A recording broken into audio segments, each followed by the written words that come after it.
Good evening, everybody, and welcome back to another Sunday Social on Casual Watch Talk. As you can see, Sam is away again, and it's okay because we're going to try to hold it down and not burn his channel to the ground in his absence.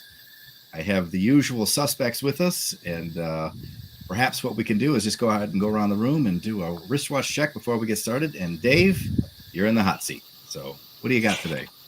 So I have actually my latest acquisition, which is the not Tudor, the Tissot. What the hell is it called? Sideral S, and actually it's very, very, very good. I'm not going to Really? knock it. Yeah, I mean, I know everyone's talked about the PRX, I guess, being Tissot's watch of the moment, stroke watch of the last 12, 18 months, which to be fair it is, and it's very good for what, $600, something like that for the automatic one. But this one is way better than the pictures give it credit for. So it is a carbon case, and it's actually a carbon case, albeit it's got the stainless steel back, Powermatic 80 movement, nothing super special with Powermatic 80, but it's a decent little workhorse movement. You can probably see the carbon weave actually. Camera quality is not amazing. Decent bezel, decent colour. The straps are really nice FKM, nice and flexible strap, so no issues there. And it's got that kind of, I guess we call it now Apple Watch-esque fastening, but this was faithful to the original 1970s as well. So for about 900 quid in the UK, so don't know what that is in US, but yeah, it's actually a nice little watch for the money. So, question for you. I don't want to get too deep into this. What did I do? Hold on. There we go. There we go. I don't want to get too deep into this while we're still doing a wristwatch check. There's somebody, and I can't remember his name. He's like a really critical watch guy who's on Instagram. And Australian. He just wrecking the PRX and the Powermatic movement, saying that this is just basically a disposable watch. Your response to that? So I can't remember the guy's name, but I believe he's either Australian or New Zealand, possibly. Can't quite remember. And Sounds I right. think from memory, he worked for Swatch Group until recently. Mhm. And got himself fired. Yeah, got himself fired because he did the thing that every Swatch Group contract I've ever seen says, do not go on social media and talk about the Swatch Group. And that's what he did. So the fact he got fired isn't exactly the most surprising thing in the world, that has to be said. Sure. So Sure. I'm going to say he's probably got a degree of skin in the game, and not the good kind of skin in the game, to have a bit of an issue with anything from the Swatch Group at this point in time. But he's fair to a certain extent. The Powermatic 80 is a really basic, modern, derived movement from the Swatch Group, designed to be smashed into lots of watches at lots of price points, but it's got 8-hour power reserve. If you're going to smash it, you may as well smash into every Seiko low-end movement there is, every low-end movement from everybody that there is, because they're all the same. And I think his biggest grief, and a lot of folks' grief, is that you can't regulate it as a watchmaker because it's regulated and fixed at the factory. But to be brutally honest, if it's a silicon-based movement and you industrially design it well enough and you can regulate it automatically well enough, it probably doesn't need a whole lot of intervention. That's, regulation for a watchmaker is there because you have to be able to manipulate what you can't do mechanically. And they've mastered a way to do it in a reasonably efficient manner. So it depends how you cut it. You're not going to get watches at the price of a PRX with a decent quality 8-hour automatic movement with silicon in it if they didn't do what they were doing, because frankly, you couldn't. So, horses and courses. Anyway, I've talked on enough. No, you make me feel better about it, because I bought my wife an anniversary present of a Tissot that has the Powermatic 80, and I was feeling guilty after I watched that. I was like, oh man, did I buy my wife a bad watch? Not at all. I mean, if that's a bad watch, then pretty much then every Hamilton out there that's got a Powermatic 80 is a bad watch. Every Tissot, every Rado, every Swatch Group watch that's got a Powermatic 80, which frankly, if it's under $2,000, is pretty much all of them. And none of them are a bad watch. Is it high horology? No. Does it make a silicon-based automatic watch accessible at a good price point? Yes. So if you don't like it, spend a lot more money. Simple as that. Fair enough. Quite a lot more money, I think, too. Yeah. Pete McConville, what you wearing? I am wearing the. Will that focus? Come on, Oh, yeah. focus. Nice. There we go. Jaguar Cooled Master Compressor GMT.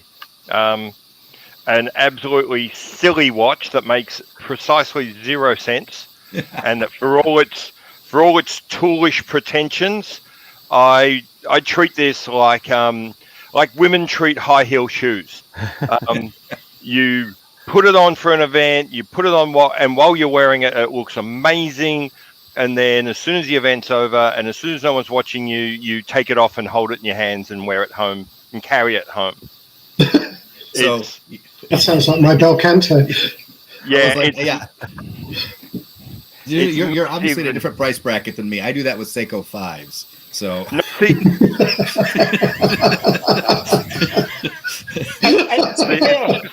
I'll try and put it on my wrist. it's a hunker. Oh, okay. Now I've got it on a NATO, which makes it even worse. Mm-hmm. But it's just friggin' huge. Subtle. It's subtle. Subtle. It's a thick boy. You can console yourself by saying, look, the proper way of wearing a watch like this is over a wetsuit. In which case, and seriously, that's true. You look at the ultra deeps and all of those. The proper way of wearing that's over a wetsuit. When we're cosplaying and wearing it just around the streets, it's like a set of high heels. Right. Fair enough. Mark, what do you got for us tonight?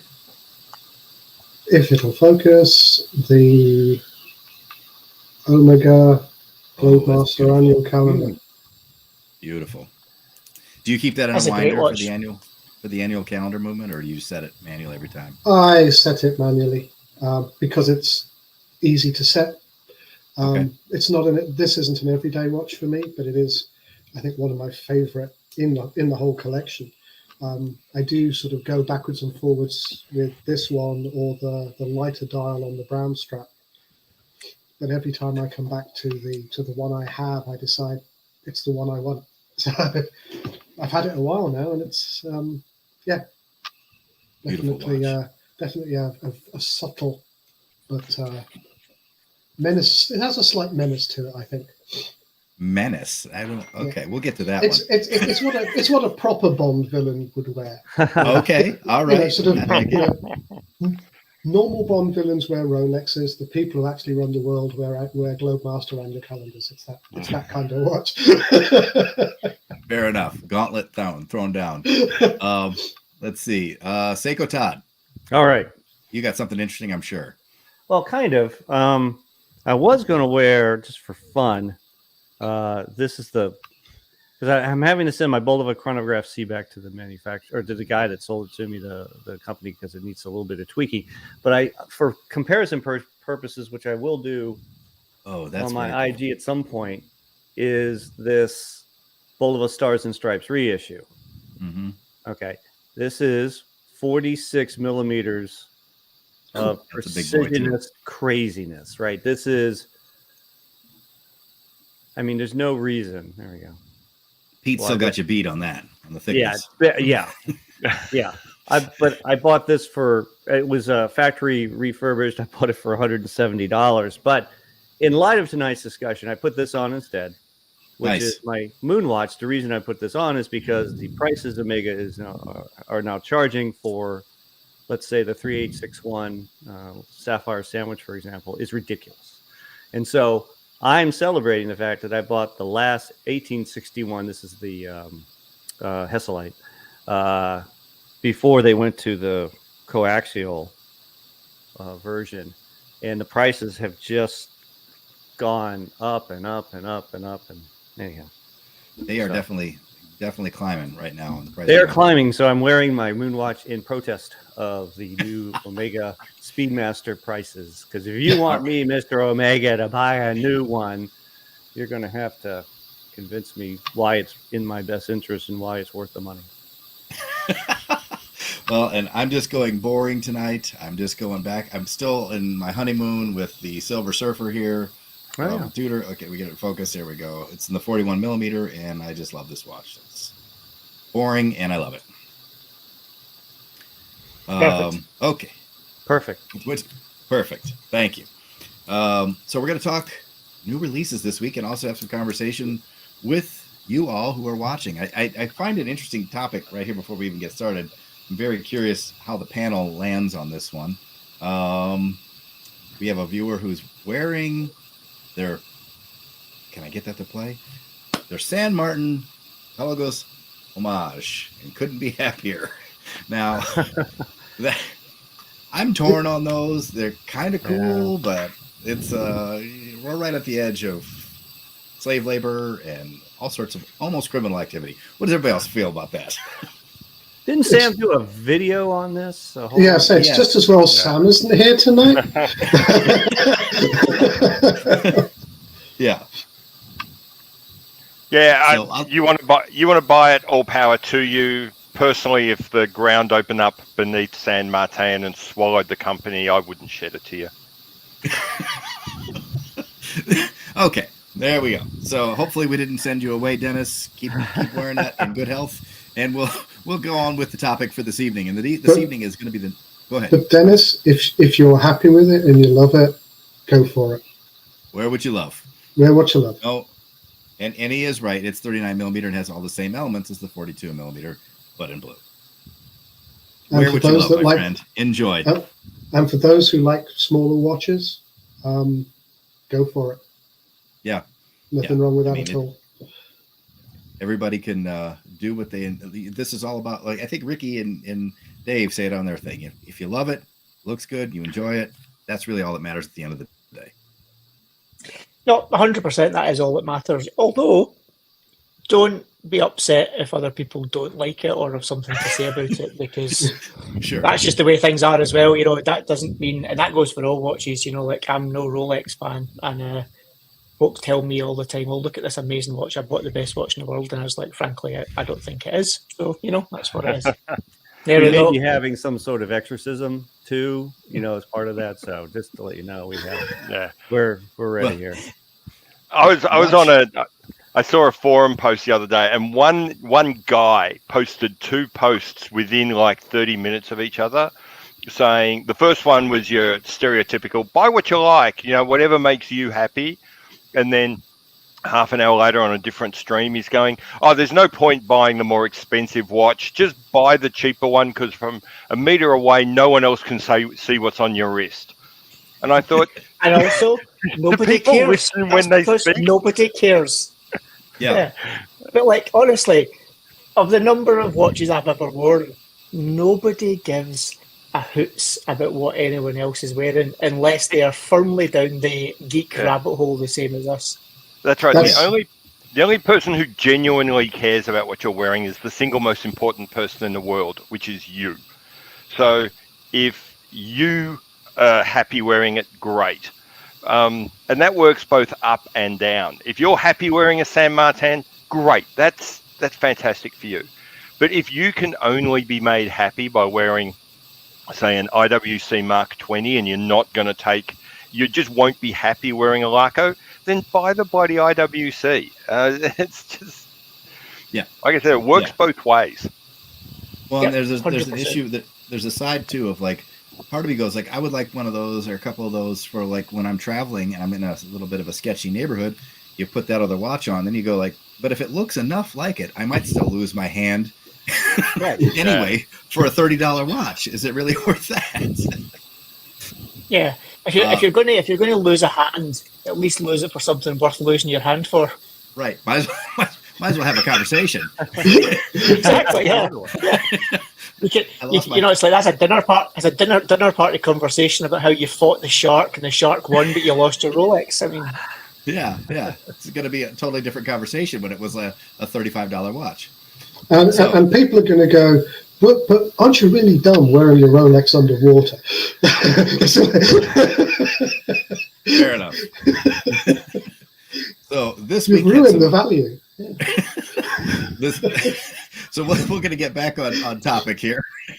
The last couple weeks had some really interesting releases, and not the least of which was Omega. They had some very cool looking pieces come out, and some that were pieces you go, they really re-released this as a giant monster?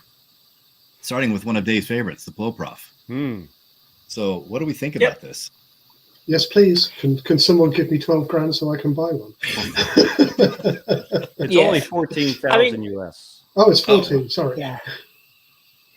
I mean, to be honest, I think it's nice to see Omega, to be honest, doing two things. One is not talking about the Speedmasters, which is, novelty, and not talking about Seamasters as just the individual models and actually talking about them as a bit of a family. Because, it's, I would hazard a guess that probably the Seamaster Professional 300 is verging on one of their highest volume models of watches that they sell in their range. Everyone thinks it's Speedmasters. It probably isn't. It probably is this model that's one of their more populars. And it's nice to see it. I think it's quite a nice theme they've come up with, varying shades of blue, getting darker as the watches get a higher depth rating, playing around a little, being a bit more fun with like gradated dials, fume dials and such like. And it is genuinely nice that they remembered that the Pro Prof was a big part of their history, and it's frankly more or less become a non-part of their range now, but it's nice to see that they kind of did something with it that's pretty faithful to the original, but with some modern touches to it. So yeah, more the power to them. Nice they've also done this in the monoblock case, but they've also done it with their new kind of Omega steel, their really high-end steel that was initially only reserved for the Ultra Deep. So yeah, fair play to them. I find it interesting that they managed to put just a simple helium escape valve on this, and they still have the giant chunk on the one that doesn't go as deep. I guess that's the difference between an automatic valve, though, isn't it, and a manual valve. And I know loads of folk hate that manual crown valve on the 300 Professional. I actually really like it. I think it is part of that watch, and if you took it away, it just wouldn't be that watch anymore. So it doesn't bother me in the slightest. It's never bothered me, and to be honest, once the watch is on your wrist, you forget that the valve is there. You just don't see it. So sure, because if you're I'm happy to be a dinosaur and use a watch to tell the time. I'm looking at the time. I'm not looking at the helium escape valve. I don't even know it's there. And from this one, I've got more than one Seamaster, so I should notice it, but I don't. It's just part of the watch. And I will 100% agree with you on that, because it's the same argument that people have with the rivets, the faux rivets on some of the Tudor Black Bays, and you're like, you'd never, ever, ever see it, and all they do is complain about those faux rivets that you only see in press photos. When you're wearing it, that's a non-factor. So I can see where you're coming from with the escape valve. And what's really nice about these is they've gone back to a solid case back.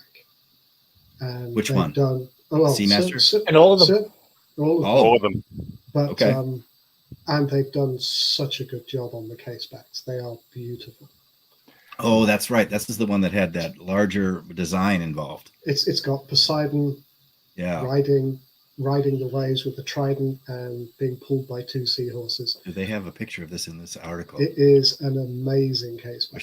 Yeah, I've seen it. It's very cool. I love this Aquaterra. I do too. It's really nice.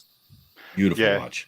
My take on, I've always felt that the Seamaster line was too big and needed to be broken up. The alternative is what Omega's done here, which is expressly and deliberately do something that ties it all together and makes it more than just the 300M. As I said, personally, if I was the CEO, it's not what I would have done, but I really do like the way they've tried to solve this problem. And it's interesting that as I've watched a few, like what we're doing here and some other, most people like almost just skip over the 300M and then spend most of their time talking about the Pro Prof and the Ultra Deep and the Aquaterras, which I think would be making someone in Omega marketing's little heart warm. I suspect that's a lot of what they were hoping for. Yeah. Well, and this Ultra Deep has a beautiful, this dial reminds me of some of the Seiko treatments. It's very interesting. Mm-hmm. And quite similar to the Ushio in the Grand Seiko range, the titanium diver they launched last year. It's different, but it's got that same vibe about it for sure. I noticed that in the comments someone's put who was it? Dennis C says it's like spoilers on cars. They drive me crazy because they're unnecessary. I think he's talking about the helium valve. Oh, yeah. I was only going to say to him, unless you own a early generation Audi TT, at which point you'll find that the spoiler became real necessary if you didn't want the car to kill you. But there was a counter to that where someone said, "But at least the spoilers of it look vaguely cool." Unlike fake diffusers on Kias that won't do 110 mile an hour. Right. Yes. But I actually saw the Aquaterra, the 300, the 300 SMP and the World Timer. They were in a display case in my local Omega boutique. Nice. But you weren't allowed to take photographs. And it's interesting. The darker the dials get, the more I prefer them. Because Omega was very clever. In most of their press images, they had a very dark background, which hides the extent of the gradation on the dial. But so personal choice. It's the Plo Prop or the Ultra Deep if the budget went for it, because I find the dials a little too over the top. And it's certainly the World Timer, which you didn't have a picture there. It changes the feel of the watch.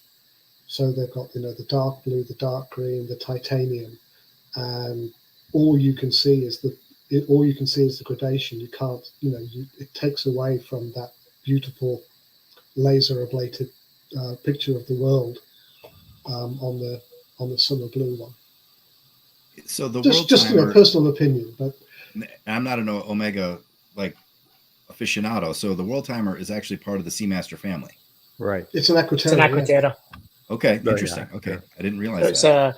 It's a Seamaster. It's got the longest name in the world. Omega Seamaster. Omega Aquaterra. On the Omega Seamaster Aquaterra World Timer 150. Yeah, I've got it in front of me. Aquaterra 150 meter coaxial master chronometer GMT World Timer 43 millimeter. Oh man, they're coming after Hamilton with the longest title. Hamilton's got some long ones. And that description misses out the fact that I think Seamaster's missing out. Seamaster's in there.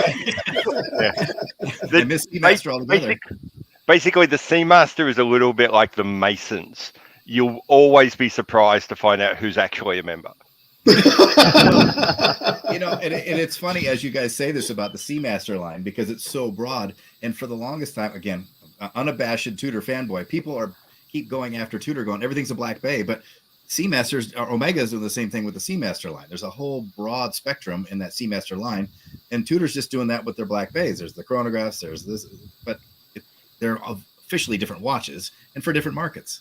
And I still don't know why they have the Seamaster chronograph.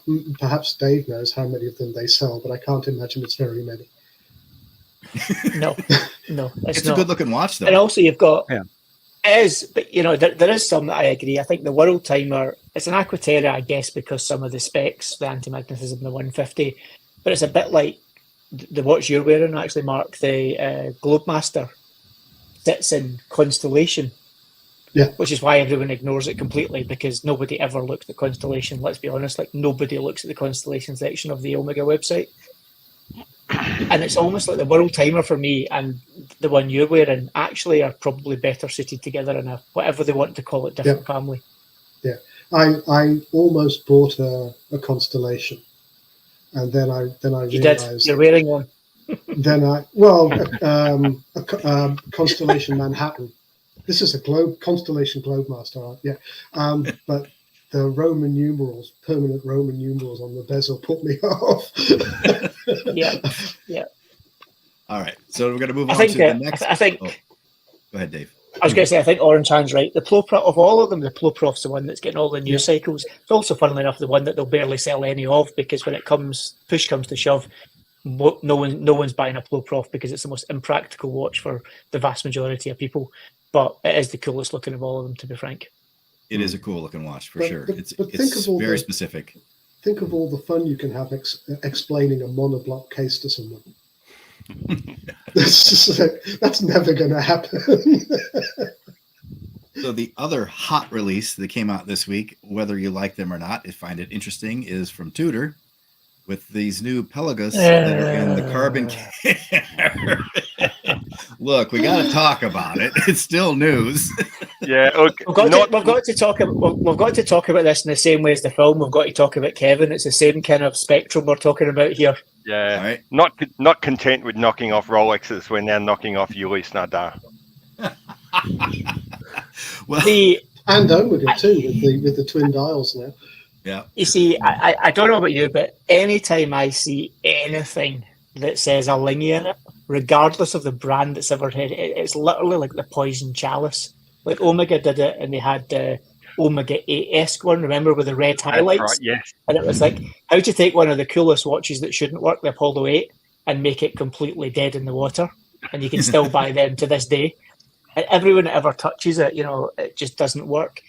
The Pelagos FXD for me works because it's simple. It's relatively authentic, not totally authentic, but relatively authentic to the roots of that watch. The standard time-only version of this, if they'd left it at that, I would have probably gone, okay, sailing watch, water, dive watch. It makes more sense, certainly, than a Speedmaster did as a sailing watch.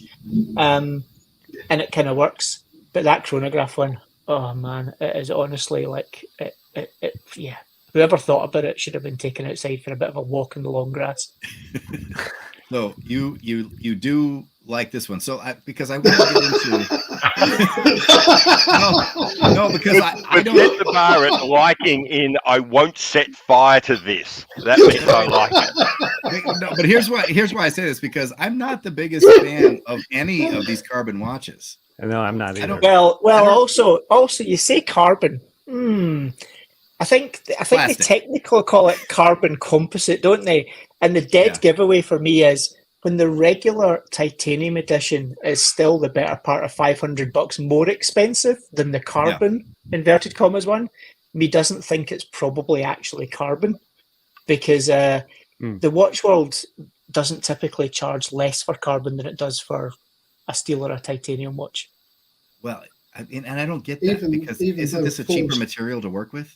Even particularly if it's forged. You say, you say, oh, my lights have gone out again. Give me 2 seconds. I look like Casper the Ghost now. There we go. Okay. You see, the thing is, carbon. If it's carbon, and it's injection molded, or if it's actually properly done, the molds are certainly not inexpensive from that point of view. And to have access to autoclaves and all of these things, the industrial machinery needed to make them is quite expensive. Carbon only gets cheap when you do it in volume, and I don't think there's going to be a lot of volume of these. Long strand or forged carbon, long strand carbon fiber, same as forged carbon fiber. To actually machine it to a high standard might be expensive, but I struggle with. To me, I look at a watch like that, and it doesn't look to me like a watch that I'm going to hand down generation to generation. It looks like a toy, frankly. Yeah. A moon watch. See, a little bit. I wasn't. I'm not blindly in love. It's Todd, funny. your thoughts? Oh, go ahead. I was going to say, a friend of mine who's actually got some links with a Tudor dealer has said that normally whenever a new Tudor drops, the phone goes crazy. Everyone wants to get on the list. He said when this one came out, it was just crickets. Even like Tudor fanboys aren't really into this, which is actually says some interesting things about, what does the average Tudor person think Tudor is, and is that the same as who Tudor thinks Tudor is? And a lot of people, like on the Pelagos 39, they kind of ignored the marketing material. A lot of people talk about the Pelagos 39 as being the hardcore tool watch, made just a little bit easier and stuff like that. But the marketing material was all like power boats and, jumping into pools with dressing gowns on, or nightgowns or whatever, going to casinos and stuff. And now we've got like a racing yacht inspired Tudor. I think they see themselves much more glamorously, if that's a word, as being much more glamorous, about being much more kind of high-end Rolex light than a lot of Tudor fanboys do. And I think that's one of the reasons why this watch is kind of missing the mark. Todd, your thoughts? Have you seen this thing? Oh, I'm sorry. Who, me? All right. Yes. I thought you said Bob. I'm like, who's Bob? What about Todd? Todd. Seiko Todd. Yeah. I mean, I don't like carbon cases either. I'm with you. Yeah. Other Todd on this. And so you're right. That's what I was saying. It looks a little bit like a moon swatch, you know. It's an organic composite or whatever they call that thing, right? No, I mean, the only thing positive to me about it is it's actually not, I mean, the price is for a Kosk rather caliber, you know, it's not bad, but I mean, I couldn't get past that case anyway. Yeah. I'm with you. Well, we're gonna slide into Only Watch with more Tudor because I love Tudor, and then we'll move on away from them because I find this particular release absolutely incredible from Tudor. For a couple Can you reasons. tell me why? Because I know I keep hearing people say, "Oh, I love this watch," and I'm thinking, why? If this had been Cero on the dial, would I have thought no? I like it because I'm sort of following the Tudor kind of arc, and the fact that they created a new movement specifically for this. So there's no way that movement is only going to be used one time. So I'm very curious what the next step is of it. Not that this watch, but the fact that they went through the process of not having a Breitling movement, which they have in their other chronographs. It's a Breitling movement. This is a Kinesi in-house movement. It's a prototype movement in this one. Yeah. Oh, this one. Sorry. Yeah. Sorry. I was thinking about the. No, this one. Pelagos. And so I find that interesting for Tudor's future. This one is obviously unobtainium. It'll probably go for, I don't know how much money. It's every time Tudor does something in Only Watch, it's ridiculous dollars. But I like what it says for the future for Tudor, because I'd like to see what they're doing with an in-house chronograph movement of their own. Well, it's a Kinesi prototype movement that's in there, and actually, bizarrely, someone that you previously mentioned might also have a degree of sway within that business as well, shall we say? So the Breitling connection is not necessarily completely dead. Okay. I think I quite like it because Tudor and Only Watch have traditionally done black base, and they've maybe done some funky case treatment or finish or something like that on it, and this one is slightly different, and it's also, there is nothing in the range at all like this in terms of Tudor. They've done a solid gold watch. They don't get anywhere near doing anything like this in their regular range. The interesting thing is it literally an outlier? Only Watch is very much an outlier. It's the crazy space where you can do one-offs. Is it just that? Or is this the beginning of an indication that Tudor might start to move into higher price tiers? I doubt it personally. I think it's just a one-off, and they've tried to really just do something unique for Only Watch. I hope they don't move up to where this would be, because frankly, a solid gold watch like that, it's going to be into, 5 figures beginning with a 2. Yeah. If it's, and that's a whole different sphere. That's a whole different marketplace for Tudor, and for Rolex for that matter. I'd like to see it in steel, this watch. That's what I think might happen. I think they might bring a stainless steel version of this out with this new movement at some point in the future.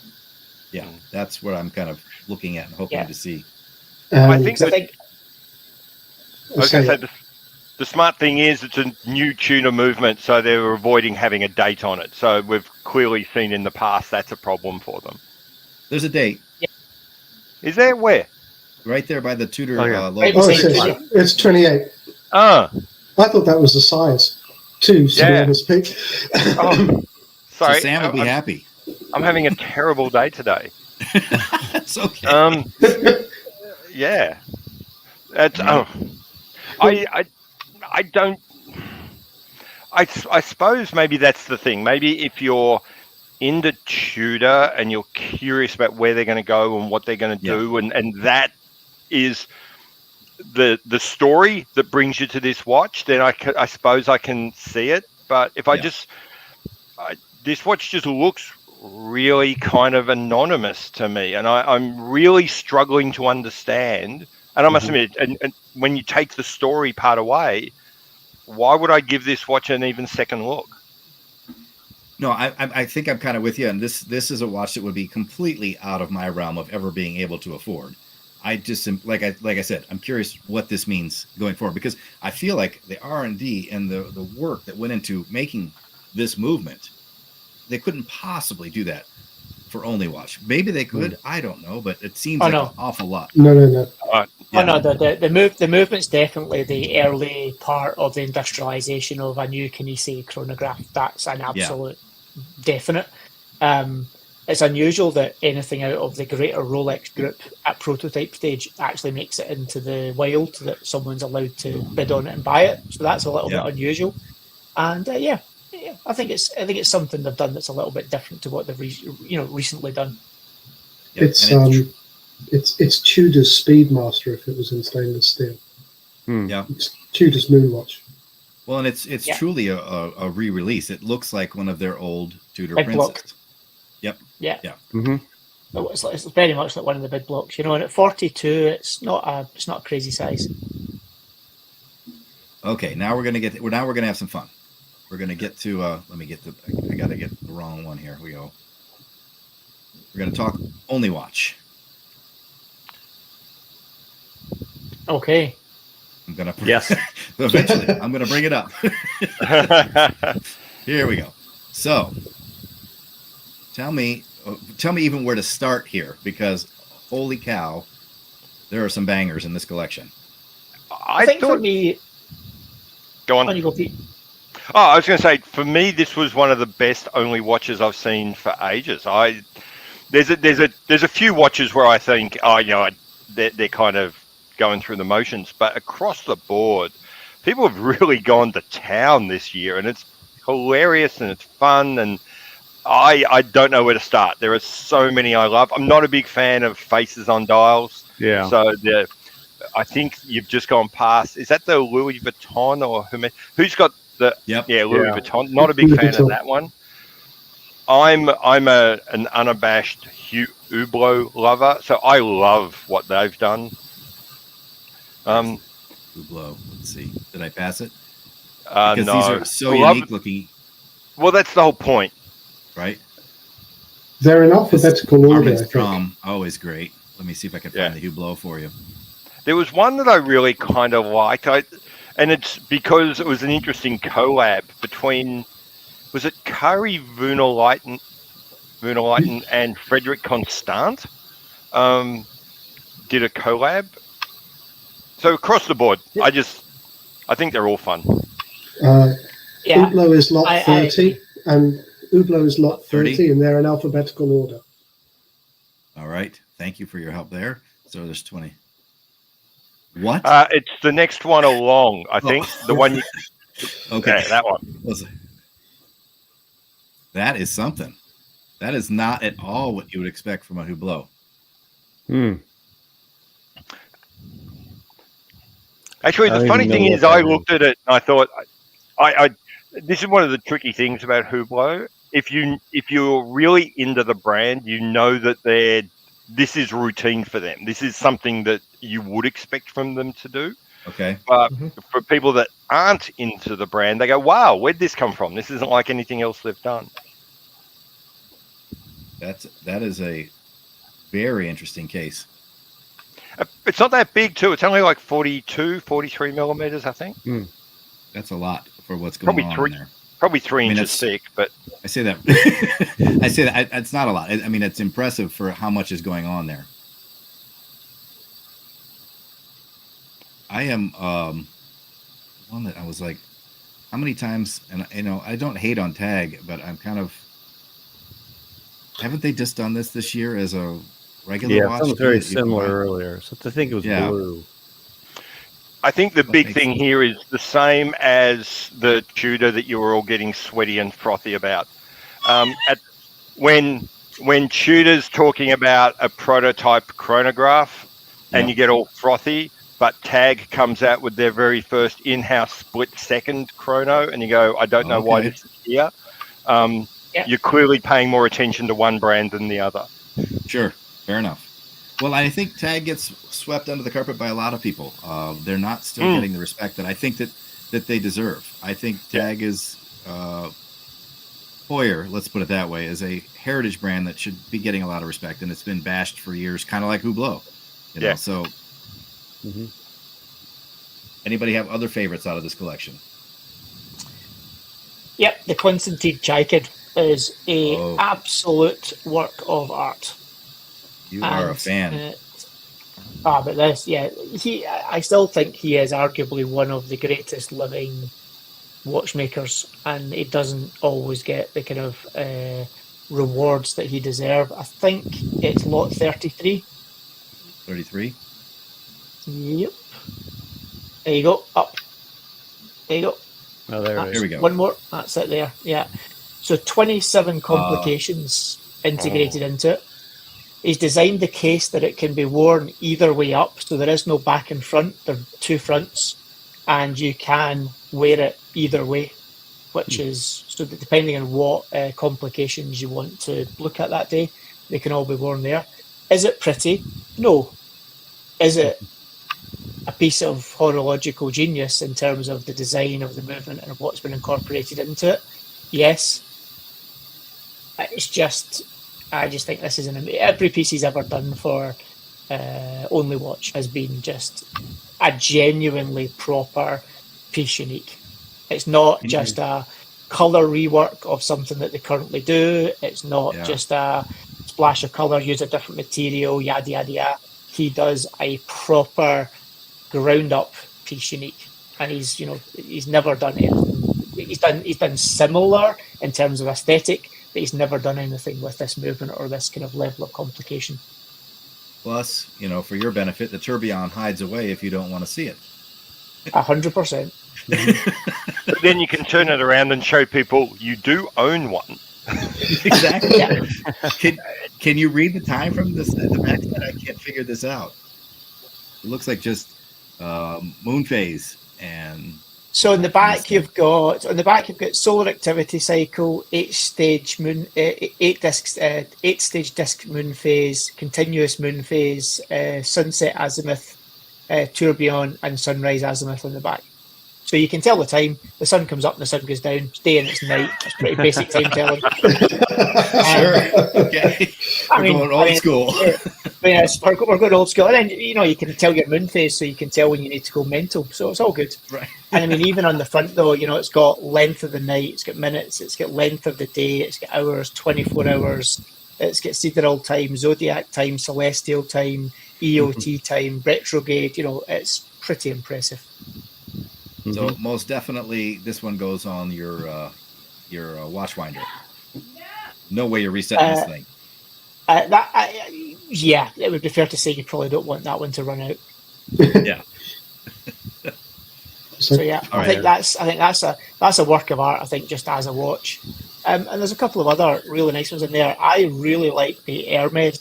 I think it's nice that they've put that kind of real splash of colour in there, and that's an underrated watch anyway. And the Cruet Le Plomb from Hermes is a really underrated watch, and they've done a great job with that one as well. Platinum and titanium case, really nice piece. Well, and Hermes is another one that I think gets pushed aside a lot because we look at it as a fashion brand as opposed to a watch brand. But they are making great watches now, like amazing watches. Well, on the basis that they've got a lot of money in Wilshire, and they are the movement manufacturer to most of the watch brands that people would like to own generally. I think people think of them as like it's a Gucci, and Gucci I get at Macy's, and it's a quartz movement that's maybe worth $20. Can you go, Todd? Can you go to lot 49, the Resonance? Yep. Let's see. The Restaurant by Scottish Watches collab. Yeah. Oh, we got a little bit. We got a ringer here. So, no. In fact, I'm about to feel absolutely terrible because I didn't realise it was the Scottish Watches It's not. collab. It's not. It's It's not. Oh, good.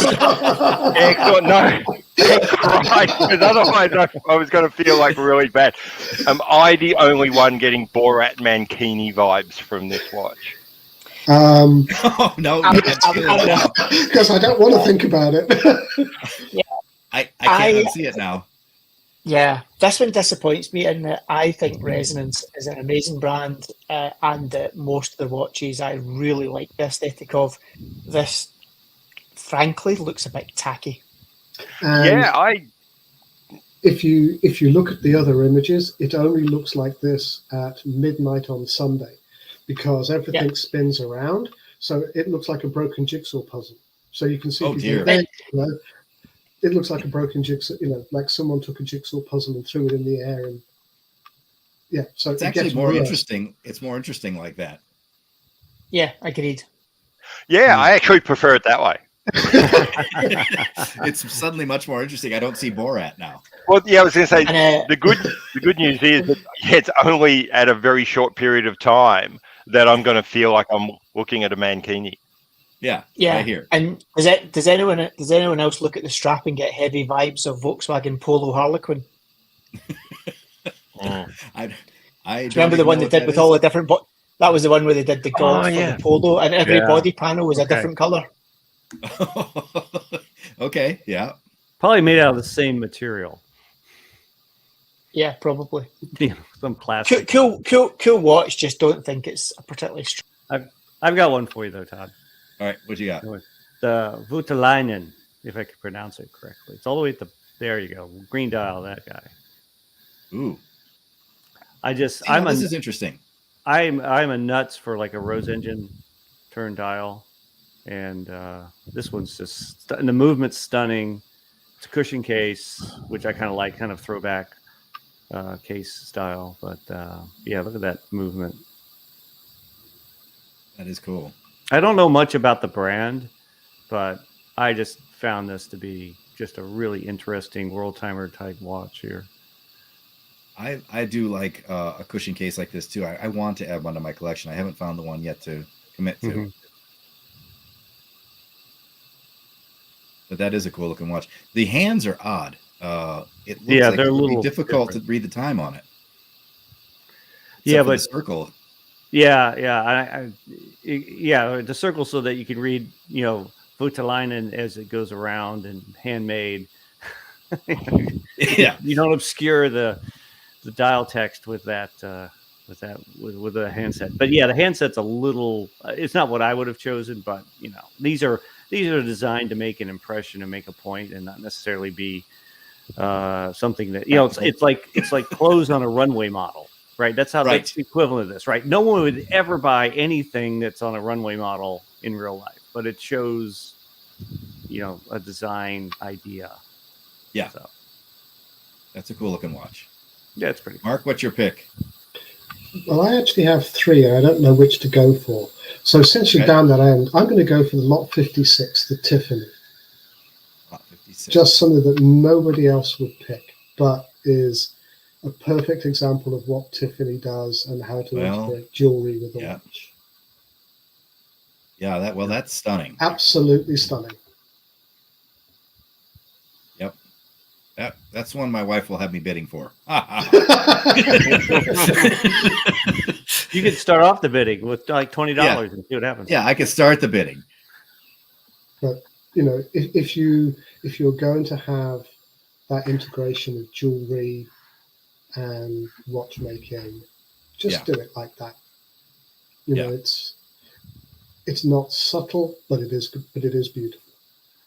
Yeah, no, this is art, and what this Tiffany is art. does. It's art.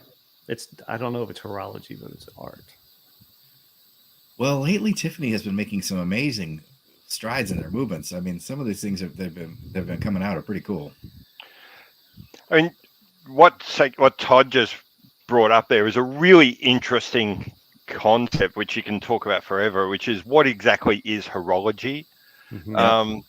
Horology used to be the science of timekeeping, but if you look it up these days, it's actually normally described as the art and science of watchmaking. So if you throw out the idea that horology is no longer about the science of actually telling the time more accurately, things like the Richard Mille and the Tiffany are high horology. It's about the craft of making a great watch. And this is an unexpected. Oh, this is just a rendering. They don't really have it. Yeah, do they? it's not real. Yeah, they've got 120 days to finish it. Fair enough. Fair enough. That's when it's. I think only watches in 130 days or something. It's November the 5th, I believe. They've got a countdown on the. Yeah, it's November the 5th. I kind of looked it up. Okay. Because I couldn't be bothered to count when it was 130 days, so I looked it up. I'm not familiar with this brand, but this I'm kind of always drawn to, even though they're ugly, a skeleton dial. I love a skeleton dial. Yeah. I don't know. I mean, because I'm fascinated by the whole tiny gears and movements. So that's why I like Armstrong. And this one's quite interesting. I don't even know this brand. Tiny little indie brand. Yeah. Yeah. I always find myself thinking, where do the indie brands get the money from to do these one-offs? Like that Konstantin Shaikin that Dave brought up. Fantastic watch, amazing watch. Can't have been cheap. So I wonder where the cash comes from for these things. But can you go to lot 11, Blancpain? Okay. This is one of your favorite brands. It's an incredibly boring. No, it's not one of my favorite watches. Well, it is, because it's Blancpain being Blancpain. Yeah. What's the one thing everyone wants from Blancpain? A smaller 50 fathoms, right? So they went and made one for you, Todd, but Yes, you just got to buy it at Only Watch. Yes, they made one. That's right. There you go. So you want it in a 45, great. Go to your local boutique. You want it in a 40, you got to buy like one of their limited editions. Okay, how about we split the difference? A 42, great. See you at Only Watch. Buy the one we're gonna make. All yours. We've been waiting all this time for it. Everyone thinks of Rolex as being the brand of treat 'em mean, keep 'em keen, but oh man, Blancpain hate people that love their watches.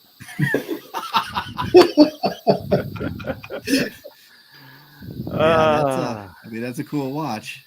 It is a cool watch. It looks like something you could go to the AD and buy. Exactly.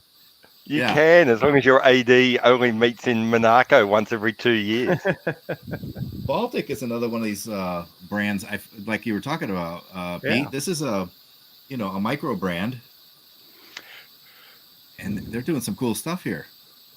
Yeah, although I think here what you're talking about is the collab. So it's really important here that I think I think the way they're doing this is the company that they're collaborating with probably wants to get out from behind the curtain a little bit. And so a good way of doing that is essentially give one of their movements to a brand that's turning up. So I think that's how Baltic have done this here. No one from Baltic's put their hand in their pocket and bought this movement. Whereas for the indies, they've had to develop their own. That one from Shaikin, that's all him. But that said, this is a fantastic movement. Really interesting watch. And I was going to say Shaikin is one of those brands, and Dave can probably speak more to Shaikin. But Shaikin, I think he's got deep pockets because he's dealing with a boutique level. Am I incorrect on that? I mean, now he does, but he didn't start that way. The original Joker watches back in the day were really his way of funding his desire to build more complications and movements, etc. And he sold those batches of, there was like 100 of the steel, and there was 88 of the titanium, and they were all less than, they were high four figures, 7,000-8,000 euros, something like that for the steel originally. So they weren't insane money, but that gave him a bit of a kind of a personal crowdfunding, I suppose, was the way he did it, and that got enough money and that allowed him to start to kind of play around and do what he does now. And he's just built his business incrementally, and fair play to him. He's been one of the more modern success stories in terms of what he's done.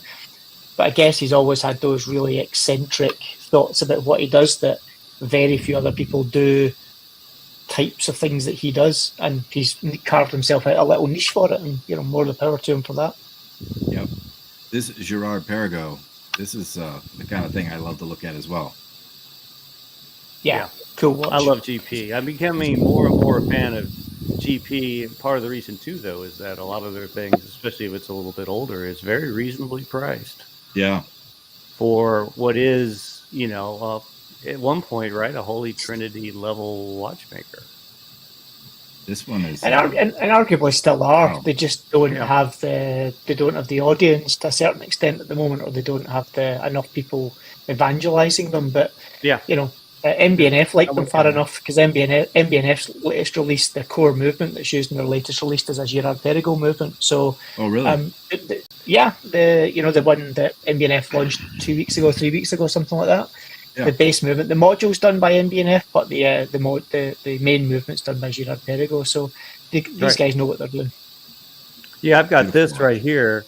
This is a little Gerard Perregaux I picked up from a trade for a Seiko tuna. It's the 36,000 BPS nice dress watch. Yeah. It's beautiful, like an ice blue. Yeah. And I've got a custom strap coming from Man Cave Lever, because I have the original strap for it too, with the pin and buckle, and so I'm going to put the pin and buckle on the custom strap. And I mean, come on, this is like, it's a dress watch, but it's almost, it's Seiko money. And it's running at 290, and it has no error. I mean, it's just it was obviously treated well, and somebody probably did a restoration on it, but I mean, it's phenomenal. That's awesome. Well, we've wrapped up the hour. Any final thoughts from our gang here? Anybody? Anything else that they're just itching to share? Happy 4th of July. See, that's what I'm trying to do with all this, or you in the U.S., all of us on this. The guys from the UK might not be so excited about that, but I think what we call it? We call it Traitors' Day. Is that what we call it? That's right. Come on, you're Scottish. You hate them too. Come on. This is equitably fair, but then the Scots are fair. It's like, as in Groundskeeper Willie will tell you, the Scots even hate the Scots. So to be honest, we just hate everybody equally. And Scotland was part of the Union in 1776. So. Well, this is deteriorating quickly. So thank you everybody for watching and participating, and thanks for being so active in the chat. Thank you and we'll hope to see you next week. We'll see you soon. Bye. Bye-bye. See you soon.